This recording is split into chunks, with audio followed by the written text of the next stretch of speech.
बच्चों तो move on करते हैं नेक्स्ट टॉपिक की तरफ, that is limitations of planning. अभी तक हम लोगों ने डेफिनेशन, फीचर्स, स्टेप्स और इंपॉर्टेंस पढ़ ली प्लानिंग की।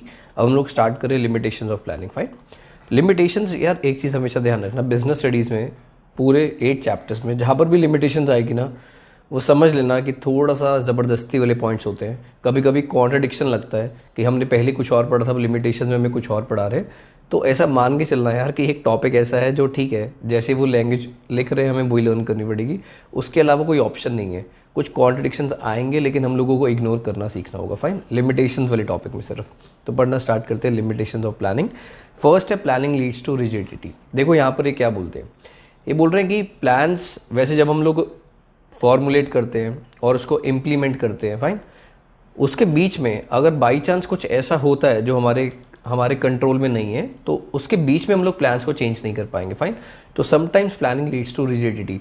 It is not possible to change the plan in between the execution of a plan. जब आप किसी प्लान को एग्जीक्यूट कर रहे हो और उसके बीच में कुछ ऐसा आता है जो आपने एक्सपेक्ट नहीं किया था, तो उस दौरान आप उसको चेंज नहीं कर पाओगे। फाइन, तो that means planning leads to rigidity. First point बोलता है, पढ़ना शुरू करते हैं। एनसीईआरटी में क्या लिखा हुआ है, बोलते हैं in an organisation a well defined plan is drawn up with specific goals to be achieved within a specific time frame. वो कह रहे किसी भी ऑर्गेनाइजेशन में प्लानिंग होती है कि हमें क्या गोल्स अचीव करने हैं और कितने टाइम पीरियड के विद इन वो गोल्स अचीव करने हैं।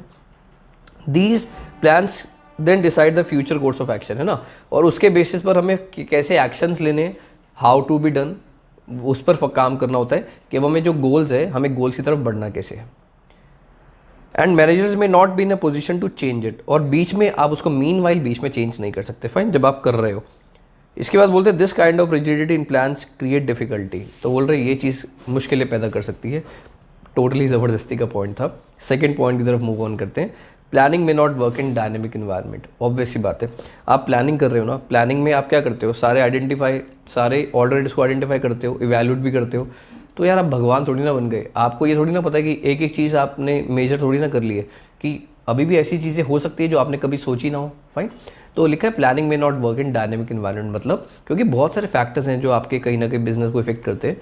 Economic factors, social factors, political factors.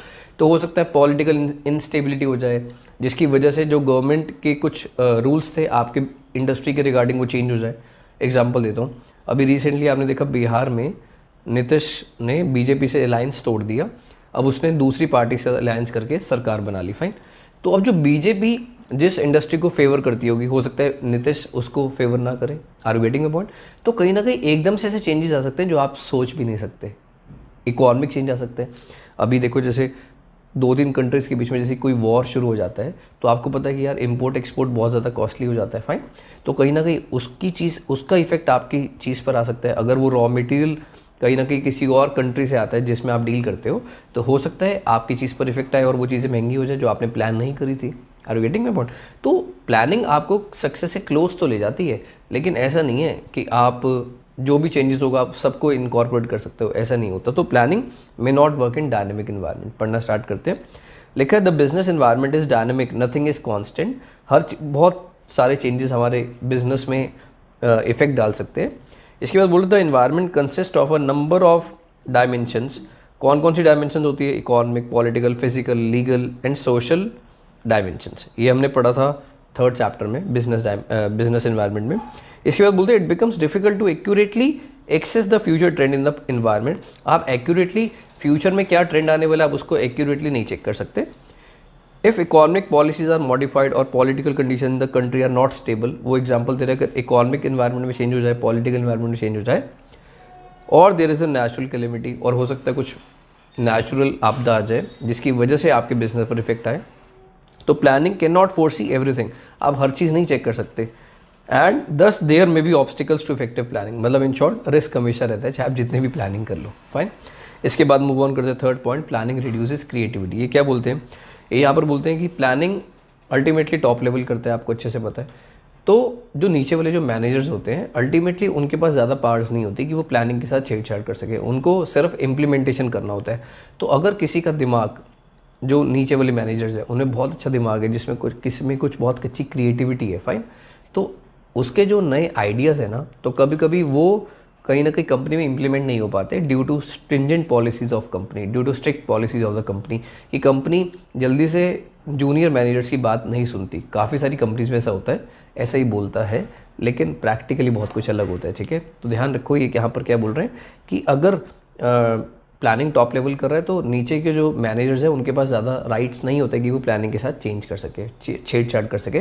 तो इससे कहीं ना कहीं उनकी क्रिएटिविटी लूज होती है। अगर उनके पास नए आइडियाज़ है, आप उनको अडॉप्ट नहीं करोगे तो कहीं ना कहीं उनकी जो क्रिएटिविटी वो टाइम के साथ कम होती रहेगी। फाइन, पढ़ना शुरू करते हैं। लिखे planning is an activity which is done by the top management, usually the rest of the member just implement these plans. Fine, as a consequence, इसका कॉन्सिक्वेंस क्या होगा, middle management and other decision makers are neither allowed to deviate from the plans. जो plans ऊपर से बन के आ रहे हैं उनको वही फॉलो करने पड़ते हैं, वो डेविएट नहीं कर सकते। Nor they are permitted to act on their own. Fine, और ना ही वो कुछ अपना कर सकते। Thus much of the initiative or creativity inherent in them also gets lost or reduced. Fine, तो टाइमली उनकी जो क्रिएटिविटी अगर उनके अंदर है तो वो खत्म हो जाती है और या कम होती रहती है। फाइन, डिपेंड करता है कितने टाइम से वो क्रिएटिविटी यूज़ नहीं हो पा रही है। इसके बाद नेक्स्ट पॉइंट की तरफ मूव ऑन करते हैं। Planning involves huge cost. देखो प्लानिंग में क्या होता है, जब प्लान्स बनते हैं तो ऐसा तो नहीं है कि बहुत छोटे लेवल के मैनेजर्स प्लानिंग करते होंगे, नहीं। अभी हमने पढ़ा टॉप लेवल के लोग, ज़्यादातर जो मेन प्लानिंग होती है वो टॉप लेवल करता है। तो आपको क्या लगता है, टॉप लेवल का ज़्यादा टाइम लगता होगा इसका मतलब? तो उनकी सैलरीज भी प्रोपोर्शनेटली बहुत ज़्यादा उनको पे करनी पड़ती होगी ना। जितना वो टाइम किसी चीज़ में लगाएंगे तो ऑब्वियसली बात है वो फ्री में तो काम नहीं कर रहे ना, तो इसलिए काफ़ी सारा कॉस्ट उसके इम्प्लीमेंटेशन में लगता है। फाइन, तो प्लानिंग में दोनों चीज़ें लगती है, टाइम भी लगता है काफ़ी, और कॉस्ट भी बहुत ज़्यादा लगती है। फाइन, तो लिखा है प्लानिंग इन्वॉल्व्स ह्यूज कॉस्ट। पढ़ना स्टार्ट करते हैं। बोलते हैं when plans are drawn up huge cost are involve in their formulation. उनको फॉर्मुलेट करने में बहुत सारा खर्चा होता है। दीज में भी in terms of time and money. For example बोल रहे जब हम एक्यूरेसी चेक करते हैं फैक्ट्स की तो उसमें बहुत ज़्यादा टाइम लगता है। ठीक है, और जितना ज़्यादा टाइम किसी चीज़ में लगेगा उतनी चीज़ की सैलरी उनको पे करनी पड़ेगी कंपनी को। फाइन, उतनी ज़्यादा सैलरीज पे करनी पड़ेंगी। इसके बाद बोलते हैं detailed plans require scientific calculations to ascertain facts and figures. कह रहे जब आप डिटेल में प्लानिंग करते हो, वैल्यूएशन करते हो, तो बहुत सारी चीज़ों की कैलकुलेशंस करनी पड़ती है, साइंटिफिक कैलकुलेशंस होती है, तो उसके पीछे बहुत टाइम लगता है। Fine, the cost incurred sometimes may not justify the benefits derive from the plan. Fine, from the planning बोल रहे तो कभी कभी इतनी ज़्यादा कॉस्ट लग जाती है कि जितना तो उससे बेनिफिट भी नहीं हो रहा होता हमें प्लानिंग से। तो अपने अपने व्यूज़ हैं इनके उस चीज़ को लेकर, अभी हमें यही मानने पड़ेंगे बच्चों। इसके बाद है planning is a time consuming process. अभी मैंने आपको समझा दिया, इस पॉइंट में टाइम वेस्ट नहीं करना चाहिए कि प्लानिंग में अल्टीमेटली टाइम बहुत ज़्यादा लगता है। इसके बाद है planning does not guarantee success. ये पॉइंट भी हम वैसे तो पढ़ चुके हैं, इनडायरेक्टली आपको इसका मतलब क्लियर हो गया कि प्लानिंग आपको सक्सेस के क्लोज ले जाएगी, कभी भी वो गारंटी नहीं करती, क्योंकि बहुत सारी चीज़ें ऐसी होती है जो आपके फेवर में नहीं होती, जो आप प्रिडिक्ट नहीं कर पाते, लेकिन वो चेंजेस आपके बिजनेस को इफेक्ट करते हैं, जिसकी वजह से कभी कभी प्लानिंग फेल भी हो सकती है। फाइन, तो हमारा बिजनेस भी फेल हो सकता है in spite of good planning. It all depends on external factors as well. Fine, पढ़ना स्टार्ट करते हैं। लिखा है the success of an enterprise is possible only when plans are properly drawn up and implemented. Any plan needs to be translated into action और it becomes meaningless. जब आप plan को action में ट्रांसलेट करोगे तभी वो प्रॉपर प्लानिंग के through होगा, अदरवाइज वो जो आपने प्लानिंग करी वो सब वेस्ट है। Managers have a tendency to rely upon previously tried and tested successful plans. वो बोल रहे हैं तो मैनेजर्स की हैबिट होती है कि जो पहले प्लानिंग अच्छी करी थी इन्होंने, जो सक्सेसफुल रही थी, वही आगे भी इंप्लीमेंट करते हैं। तो बोल रहे लेकिन हो सकता है आगे के जो फैक्टर्स हैं, आगे के जो सर्कमस्टांसेस है वो काफ़ी अलग हो, तो जिसमें आपके जो पहले टेस्टेड सक्सेसफुल प्लान्स थे वो हो सकता है आगे काम ना कर पाए। It is not always true that just because a plan have worked before, it will work again. Besides, there are so many other unknown factors to be considered. Fine, जो मैंने अभी आपको बताया, जैसे political factor, legal factor, social factors. This kind of complicancy and false sense of security may actually lead to failure instead of success. तो बोल रहे हो सकता है आपका बिजनेस फेल भी हो जाए instead of success in spite of a very best planning. Fine, तो इस लिमिटेशन ऑफ प्लानिंग। अब आप लोगों को क्या करना चाहिए, फटाफट से NCERT खोलो, मार्क करो मैटर और जल्दी से रिवाइज करना शुरू हो जाओ। At least give 20 to 25 minutes, learn करने की कोशिश करो। फिर मिलते हैं नेक्स्ट वीडियो में।